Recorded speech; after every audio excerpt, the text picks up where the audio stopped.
औज़ुबिल्लाहिमिनश्शैतानिर्रजीम बिस्मिल्लाहिर्रहमानिर्रहीम। मेरा नाम ज़ुहैब अहमद है और मैं हूं आपका मैथमेटिक्स का टीचर। हमने 9th क्लास के लेक्चर सीरीज़ का आगाज़ किया है जिसमें हम यूनिट नंबर 4 को डिस्कस कर रहे हैं। प्रीवियस लेक्चर के अंदर हमने एक्सरसाइज 4.2 के क्वेश्चन नंबर 13 तक डिस्कस किया जो कि पेपर में शॉर्ट के पढ़ने में से अहम थे। आज हम क्वेश्चन नंबर 14 करने जा रहे हैं। ये भी पेपर में शॉर्ट के लिहाज से अहम है और अक्सर ये बोर्ड में सवाल भी पूछा गया। अब ये सवाल कैसे करना है परफॉर्म, चले इस लेक्चर का आगाज करते हैं और देखते हैं आज हमारे पास इसमें सीखने को क्या है और किस थ्योरी को इसमें लेके चलेंगे। इसको स्टार्ट करने से पहले आपको दो फार्मूले आपके रिकैप कर दूं। ये भी उन बेसिक फार्मूलाज के अंदर शामिल है जिसका लेक्चर मैंने 4.1 के एक इंट्रोडक्शन लेक्चर के अंदर दिया हुआ है, जिसका डिस्क्रिप्शन के अंदर मैं लिंक भी दे दूंगा। आप वहां से भी इसको देख सकते हैं। बेसिक फार्मूलाज के नाम से एक आपको लेक्चर मिलेगा। वो 7 बेसिक फार्मूलाज हैं जो कि आपके पूरे मैथमेटिक्स के थ्रू आउट चलेंगे और ये बहुत ज्यादा इस्तेमाल होते हैं। तो आज ये दो फार्मूलाज हैं। पिछले सवाल के अंदर हमने किया a प्लस बी का क्यूब होल क्यूब और a माइनस बी का होल क्यूब। अब ये इंडिविजुअल आ रहा है a का क्यूब और प्लस b का क्यूब में अगर आ जाए, यानी कि क्यूब हो लेकिन इंडिविजुअल आ जाए, a का क्यूब प्लस b का क्यूब यानी कि इंडिविजुअल क्यूब आ जाए, तब हम क्या करेंगे, तब हम करेंगे that is equal to a plus B का cube, a plus B a का square minus ab plus b का स्क्वायर के इक्वल होता है। और अगर a का क्यूब माइनस b का क्यूब आ जाए तो वो इक्वल होता है a माइनस b a का स्क्वायर प्लस ab और प्लस b का स्क्वायर। तो चलिए इस क्वेश्चन को स्टार्ट करते हैं और देखते हैं कैसे करना है इसको। क्वेश्चन 14 कहता है फैक्टराइज करना है हमने, ठीक है। फैक्टराइज में सिंपलीफिकेशन का ही टर्म है, लेकिन सिंपलीफिकेशन में हम कटिंग वगैरह कर देते हैं। फैक्टराइज में होता है ये कि अगर कोई फार्मूला ओपन है तो उसको क्लोज कर देंगे, अगर क्लोज है तो ओपन कर देंगे। तो उससे होता है ये कि उसको दोबारा हम जो ओरिजिनल क्वेश्चन थे उस शेप में लेके जा सकते हैं। तो सबसे पहले देखेंगे ये जो सवाल है हमारे पास x cube minus y cube minus x plus y, क्या ये कोई फार्मूला बनता है? देखिए एक्स क्यूब माइनस वाई के क्यूब ये एक फार्मूला बनता है और माइनस एक्स प्लस वाई कोई फार्मूला नहीं बनता। तो जो फार्मूला बनता है अगर मैं उसको एक तरफ बाकी वैल्यूज को एक तरफ कर दूं तो क्या आता है मेरे पास? अगर मैं एक्स का क्यूब माइनस वाई के क्यूब को एक तरफ कर दूं ब्रैकेट डाल के, और ये माइनस के अंदर एक ऐसी प्रॉपर्टी होती है जो साइन चेंज करता है। अब मैं चूंकि ब्रैकेट डाल के सेपरेट कर रहा हूं उसको, तो माइनस क्या करेगा, अंदर के साइन को चेंज कर देगा, यानी कि ये एक्स जो है ये माइनस में ये प्लस में हो जाएगा और ये y जो प्लस में ये किस में हो जाएगा, माइनस y हो जाएगा, ठीक है। देखिए क्या किया है मैंने किया ये है कि ये x का क्यूब माइनस y का क्यूब फार्मूला बनता है हमारे पास, तो हमने इसको एक तरफ और बाकी ये जो x minus x plus y था उसको एक तरफ कर दिया। अब चूंकि माइनस हमने कॉमन लिए तो माइनस के अंदर प्रॉपर्टी होती है साइन चेंज कर देते हैं, तो ये कितना हो जाएगा हमारे पास माइनस एक्स प्लस एक्स हो गया और प्लस वाई माइनस वाई हो गया। अब आगे मजीद करते हैं तो फार्मूला बन गया। देखिए ये बन गया a का क्यूब माइनस b का क्यूब। सेकंड वाला a का क्यूब माइनस b का क्यूब किसके इक्वल होता है? That is equal to a minus b a का square plus ab plus b के स्क्वायर के इक्वल होता है। यानी कि अगर मैं x को a और y को b कंसीडर करूं तो मैं इसको लिख सकता हूं that is equal to a minus b, क्योंकि x का क्यूब माइनस y का cube that is equal to a minus b a का स्क्वायर प्लस ab और प्लस b का स्क्वायर, ठीक हो गया। यानी कि a का cube minus b cube that is equal to a minus b a का square plus ab plus b का स्क्वायर माइनस ये वाला माइनस का साइन और आगे क्या x minus y as it is, ठीक हो गया। यानी कि मैंने इस फार्मूले को ओपन कर दिया बस और कुछ नहीं किया इस स्टेप में। अब जरा देखिए दोनों में कुछ कॉमन आ रहा है। हाँ जी, ये x माइनस वाई और x माइनस वाई दोनों कॉमन आ रहे हैं। जो कॉमन आ रहा है उसको कॉमन ले ले, यानी कि x माइनस वाई कॉमन आ गया। बाकी क्या बच रहा है हमारे पास? बाकी ये तो कॉमन आ गया, खत्म हो गया, यानी कि कॉमन आ गया। बाकी क्या बच रहा है इधर? x का square plus x y plus y का स्क्वायर ये बच रहा है और माइनस एज इट इज, और ये 1 आ गया क्योंकि ये पूरा का पूरा कॉमन आ गया तो किसी का 1 आ गया। तो ये इसकी फैक्टराइजेशन हो गई, ये इसका आंसर आ गया। सिंपल क्या किया, देखिए ये ओपन था, मतलब कि अलग अलग हमने इसको जोड़ के एक फॉर्म में कर दी, ये फैक्टराइजेशन इसकी होगी। इससे कहीं पार्ट 2 है। पार्ट 2 में क्या करता है 8x क्यूब माइनस 127 y का क्यूब।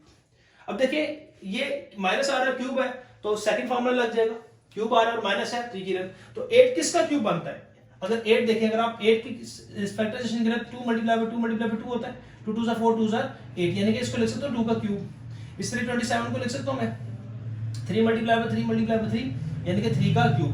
तो यानी कि चला पता 8 2 का क्यूब बनता है और 27 3 का बनता है, तो यानी कि इसको लिख सकते हो 2x का क्यूब, क्योंकि x का क्यूब है 2x का क्यूब माइनस 1 तो 1 का बनता है, क्योंकि देखिए 1 का क्यूब इसके equal that is equal to 1 multiply by 1 multiply by 1 that is equal to 1 का क्यूब, यानी कि 1 1 से 1 1 1 से 1 1 का क्यूब जो मर्जी कर ले वो 1 के इक्वल ही होता है, ओवर 27 किसके इक्वल आ गया 3 और y का क्यूब, यानी कि फॉर्मूला बन गया a का क्यूब माइनस b का क्यूब। अब a का क्यूब माइनस b का क्यूब सेकंड में किसके इक्वल होता है, that is equal to a minus b a का square plus ab plus b का स्क्वायर।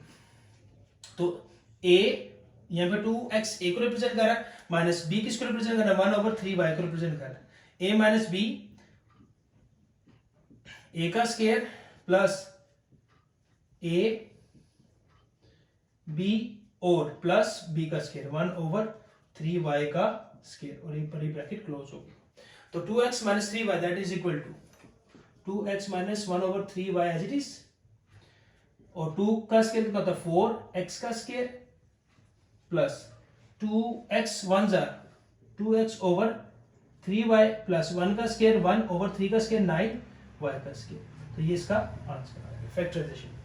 तो ये था इसका क्वेश्चन नंबर 14 का पार्ट 2। अब क्वेश्चन नंबर 15 मूव करते हैं। क्वेश्चन नंबर 15 कहता है find the product. Product simply कहते हैं मल्टीप्लाई को, ठीक है, यूजिंग फार्मूला। देखिए अगर वो यूजिंग फार्मूला की बात ना करता, तो ये बात ना करता, तो हमने प्रोडक्ट हम इसको डायरेक्टली इसके साथ मल्टीप्लाई करके हमारे पास इसका आंसर आ जाता। लेकिन उसमें हमने रिस्ट्रिक्ट कर दिया, बाउंड कर दिया कि आपने फार्मूलाज को इस्तेमाल करते हुए इन क्वेश्चंस को सॉल्व करना है, इन क्वेश्चन का प्रोडक्ट निकालना है। तो अब हमारी मजबूरी है कि हमने फार्मूलाज के रिस्ट्रिक्शन के अंदर रहना है, फार्मूलाज को फॉलो अप करना है। तो देखते हैं हमारे पास, मैंने आपको बताया फैक्टराइजेशन के अंदर जो फार्मूला क्लोज उसको ओपन कर देना और जो ओपन है फार्मूला उसको क्लोज कर देना। तो अगर मैं x के स्क्वायर को a और y के स्क्वायर को b पढ़ूं तो मेरा फार्मूला बनता है a प्लस b, a का स्क्वायर माइनस ab और प्लस b का स्क्वायर, यानी कि देखिए जरा a प्लस b, a का square minus ab plus b का स्क्वायर, ये इस फॉर्म में लिखा हुआ है। लेकिन अगर मैं इसको थोड़ा सा करके लिखूं, देखिए अगर मैं x के स्क्वायर को a और y के स्क्वायर को b कंसीडर करूं, a plus b that is equal to a x की 4 क्या बनता है x की 2 का स्क्वायर, यानी कि x की 4 क्या बनेगा x की 2 का स्क्वायर खोलेंगे तो x की 4 आ जाएगा minus a b plus b का स्क्वायर y की 2 का स्क्वायर, ठीक हो गया। y की 4 बनता है y की 2 का स्क्वायर। तो फार्मूला देखिए इसमें बन गया a प्लस b, a का square minus ab plus b का square that is equal to a का क्यूब प्लस b का क्यूब, यानी कि ये फार्मूला ऊपर तो इसको लिखता हूं a का क्यूब प्लस b का क्यूब। तो a का क्यूब प्लस b का क्यूब किसके इक्वल होता है, that is equal to x 2 3 जा 6 प्लस y 2 3 जा 6, तो x की 6 प्लस y की 6, ये इसका आंसर आ गया। कितने आसान सवाल आते हैं। इसी तरीके से सेकंड पार्ट पे आ जाए, x का क्यूब माइनस y का क्यूब ब्रैकेट स्टार्ट x की 6 प्लस x का क्यूब y का क्यूब प्लस y की 6, यानी कि अगर मैं x के क्यूब को a और y के क्यूब को b कंसीडर करो, तो ये भी फार्मूला बनता है। आप कहेंगे सर जी ये a का क्यूब माइनस b का क्यूब बनता है, बिल्कुल। अगर आप इसको फार्मूला ओपन कर दो तो ये हमारे पास एक्स्ट्रा रह जाएगा। अब फिलहाल अगर x की 3 को मैं a और y की 3 को b, यानी कि इसको a और इसको b कंसीडर करूं तो a माइनस b, a का square plus ab plus b का स्क्वायर, ये फार्मूला हमारे पास बनता हुआ नजर आ रहा है। a का cube minus b cube that is equal to a minus b, a का square plus ab plus b का स्क्वायर। तो क्या लिख सकते हैं इसको, that is equal to a minus b, a minus b, क्योंकि x की 3 को हमने a कंसीडर किया, a का स्क्वायर यानी कि x की 3 का square plus a b plus ab plus y की 3 का स्क्वायर, ठीक हो गया। यानी कि a माइनस b, a का square plus ab plus b का स्क्वायर। तो इसको क्लोज करते कितना किसके a का क्यूब माइनस b का क्यूब, a का क्यूब माइनस b का किसके इक्वल होता है 3 3 9 माइनस y 3 3 9, x की 9 माइनस y की 9, ये इसका आंसर आ गया, ठीक है। तो अब इसके मूव करते हैं पार्ट नंबर 3 की जाने। इसके पार्ट नंबर 3 को देखते हैं। पार्ट नंबर 3 कहता है, जरा ये पार्ट नंबर 3 पार्ट नंबर 4 ये लॉन्ग के लिहाज से इंपॉर्टेंट है, ठीक है। इस 4.2 के जो सवाल लॉन्ग, वैसे अगर आपको ऊपर से भी कोई लॉन्ग आ जाए तो एग्जामिनर का शुक्रिया अदा करना अगर वो इतने आसान सवाल आपसे पूछ दे। तो पार्ट नंबर 3 पार्ट नंबर 4 ये भी लॉन्ग के तौर पर पूछे जा सकते हैं। तो सवाल है जी x minus y, x plus y, x का स्क्वायर प्लस वाई का स्क्वायर, एक्स का square plus x y plus y का स्क्वायर, एक्स का square minus x y plus y का स्क्वायर और एक्स की 4 माइनस एक्स का स्क्वायर वाई का स्क्वायर प्लस वाई की 4। इतना मुश्किल सा सवाल आ गया है ना, कोई मुश्किल नहीं है, बस इसमें अरेंजमेंट करनी, दो फॉर्मूलाज नहीं बोलने आपने। ए का क्यूब प्लस बी का cube that is equal to A plus B, A का square minus A B plus B का स्क्वायर, और ए का क्यूब माइनस बी का cube that is equal to A minus B, A का square plus A B और plus B का square. ठीक है, अब अगर देखें ये सारी वैल्यूज जितनी भी 1 2 3 4 5 6, ये 6 एक्सप्रेशन जो अलजेब्रिक, ये आपस में कोई इनके बिटवीन कोई साइन है नहीं, ये यानी कि आपस में क्या हो रहे हैं, मल्टीप्लाई हो रहे हैं। अच्छा मल्टीप्लाई हो रहे हैं, ये बात तो क्लियर होगी। मल्टीप्लीकेशन वाली वैल्यूज को अरेंज मैं कर सकता हूं, यानी कि अगर मेरे पास वैल्यू लिखी हुई है 2 मल्टीप्लाई बाय 3, तो मैं इसके नीचे अगर जाकर अरेंज करके लिख दूं 3 मल्टीप्लाई बाय 2, तो इससे कोई फर्क तो नहीं पड़ेगा। क्यों? क्योंकि अरेंजमेंट फिर चेंज हुई है, मल्टीप्लीकेशन तो रह रही ना, कोई अलजेब्रिक टर्म तो नहीं चेंज कर रहा कि अगर 2 मल्टीप्लाई बाय 3 है तो मैं चाहे 3 + 2 करूं, तो ऐसा तो नहीं कर रहा ना। तो अरेंजमेंट मैं कर सकता हूं।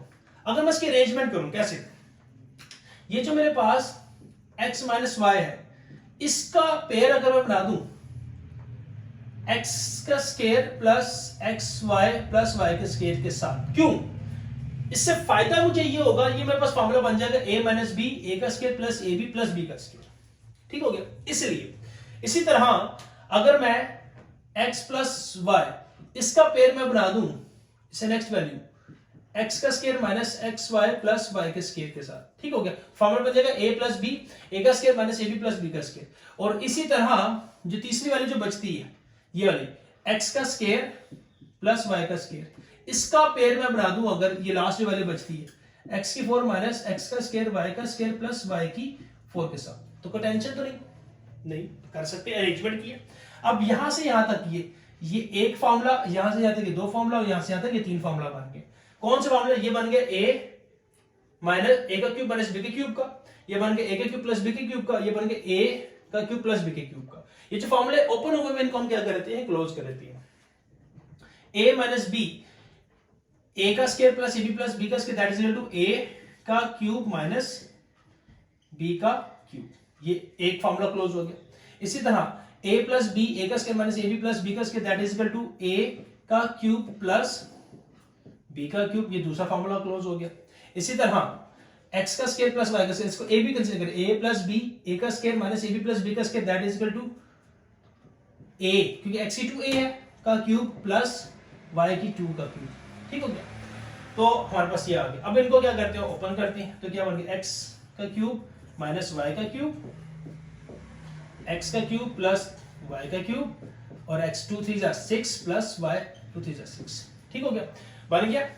अब यहां पे एक चीज बता दो, हमने फार्मूले बेसिक फार्मूलास के अंदर पढ़ा हुआ, अगर हमारे पास हो a का स्क्वायर माइनस b का square that is equal to a plus b और a माइनस b के इक्वल होता है। ठीक हो गया, यानी कि अगर हमारे पास a प्लस b और a माइनस b की फॉर्म में लिखा हो तो that is equal to a का स्क्वायर माइनस b के स्क्वायर के इक्वल होता है।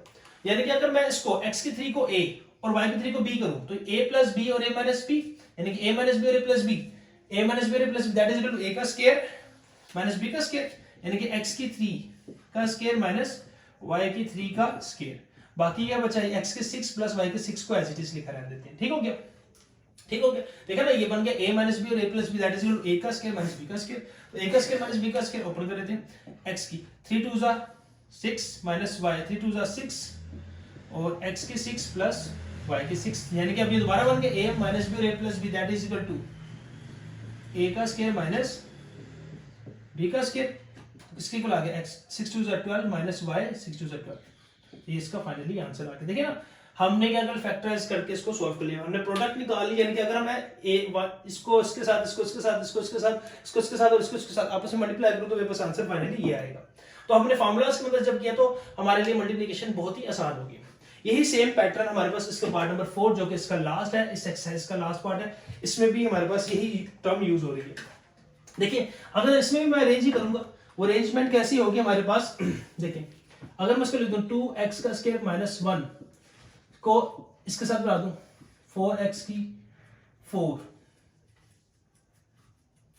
प्लस 2x का स्क्वायर प्लस 1 के साथ, और इसी तरीके से ये 2x के स्क्वायर इनके इसको इसके साथ बना दूं प्लस 1 को मैं बना दूं 4x की 4 माइनस 2x का स्क्वायर प्लस 1 के साथ बना दूं, तो मेरे लिए काम आसान हो जाएगा। तो ये यहाँ से यहाँ तक एक फार्मूला और यहाँ से यहाँ तक दूसरा फार्मूला बन गया। क्या बन गया, a माइनस बी, a का square plus ab plus b का square that is equal to A का क्यूब माइनस बी का क्यूब। इसी तरीके से A plus B that is equal to A का square minus A B plus B का square that is equal to A का cube plus B का cube. इनको ओपन कर लेते हैं तो 2 का क्यूब कितना होता है 2 2 जा 4 2 जा 8 8 x की 2 3 जा 6 माइनस 1 का क्यूब 1 2 जा 8 x की का क्यूब 2 3 जा 6 माइनस प्लस 1 का क्यूब 1 कितना आ गया हमारे पास, ये बन गया a माइनस बी और a plus B that is equal to a का स्क्वायर माइनस b का square that is equal to 8 का स्क्वायर 64 x 6 2 जा 12 माइनस 1 का स्क्वायर 1। फाइनली इसका आंसर आ गया। तो ये बहुत ही आसान सवाल आता है। देखिए इस यूनिट के अंदर आपको फार्मूलास जो साथ मैंने बेसिक बताया वो आने बहुत जरूरी है, क्योंकि अगर वो नहीं आए तो आपके लिए इस मैथमेटिक्स में सर्वाइव करना बड़ा मुश्किल हो जाएगा। ठीक हो गया, क्यों फार्मूलास हर स्टेप के अंदर कहीं ना कहीं इस्तेमाल हो रहे हैं। तो उम्मीद करता हूँ आपको ये लेक्चर समझ में आया होगा। फिर भी कोई सवाल हो नीचे कमेंट सेक्शन में आप मेरे से पूछ सकते हैं। अपना बहुत ज्यादा ख्याल रखिएगा। मिलते हैं नेक्स्ट लेक्चर में। अल्लाह हाफिज।